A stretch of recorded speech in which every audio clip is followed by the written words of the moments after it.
Hello guys, tudo bem?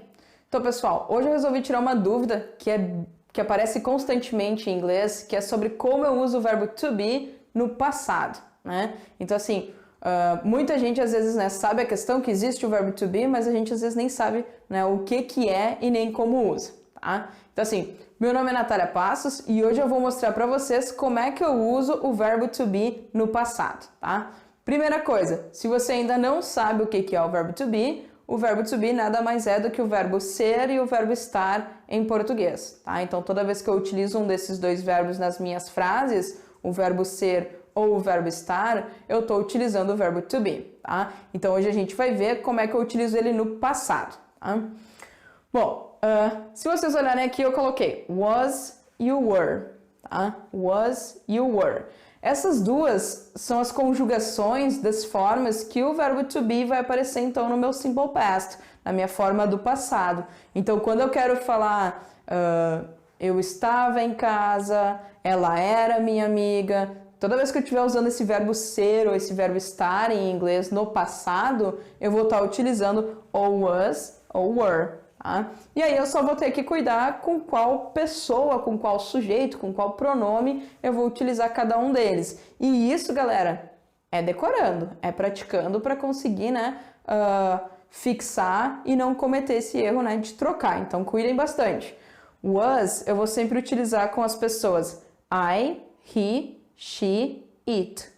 Eu, ele, ela e ele ou ela, neutro. Para quem ainda tem dúvida em relação ao uso dos pronomes, a gente tem um vídeo falando sobre e aí vocês conseguem tirar todas as dúvidas, tá? Mas então, was eu vou usar com esses pronomes aqui. I, he, she, it. Tá? E então, were eu vou usar com o restante. You, we, they. You, we, they. Você ou vocês, ele vale para os dois. Nós, eles ou elas, tá? Então assim, gente, não é um bicho de 7 cabeças, só que eu tenho que decorar aquilo ali, tá? Então eu tenho que cuidar qual que eu vou utilizar was e qual que eu vou utilizar were. Depois que eu já decorei isso, eu tenho que cuidar as frases na questão se eu tô fazendo uma frase afirmativa, se eu tô afirmando alguma coisa, uma interrogativa ou uma negativa. Se você já sabe como fazer frases, com o verbo to be no simple present, no presente, fazer uma pergunta, fazer uma negação, vai ver que para fazer nas frases no passado vai seguir a mesma lógica, não vai mudar nada. Vou seguir a mesma lógica, porém eu vou continuar utilizando o meu verbo no passado. Vamos ver um exemplo aqui, onde eu vou usar a mesma frase, colocando ela na afirmativa, interrogativa e negativa, tá? Primeira frase então, a nossa frase na afirmativa. She was here. Ela esteve aqui. She was here, tá? Então coloquei só was, porque eu estou usando she. Então, vai vir aqui, ele aqui na minha frase na hora de falar ali o verbo to be no passado. Quero transformar essa frase em uma pergunta, o que eu vou ter que fazer? Eu vou ter que colocar o meu verbo to be para frente do meu sujeito. E aí, então, eu passo ele para cá. Observe, é como se eu fizesse um X, Was she here? Ela estava aqui? Was she here? Quero fazer a minha frase negativa, eu só vou acrescentar um not após o meu verbo to be.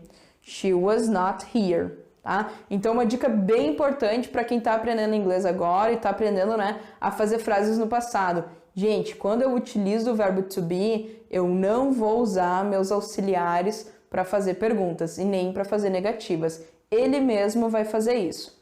Certo, galera? Essa é a minha dica de hoje. Se gostou, deixa o like aí, compartilha, marca aquele seu amigo que está aprendendo inglês e que vai precisar dessa dica.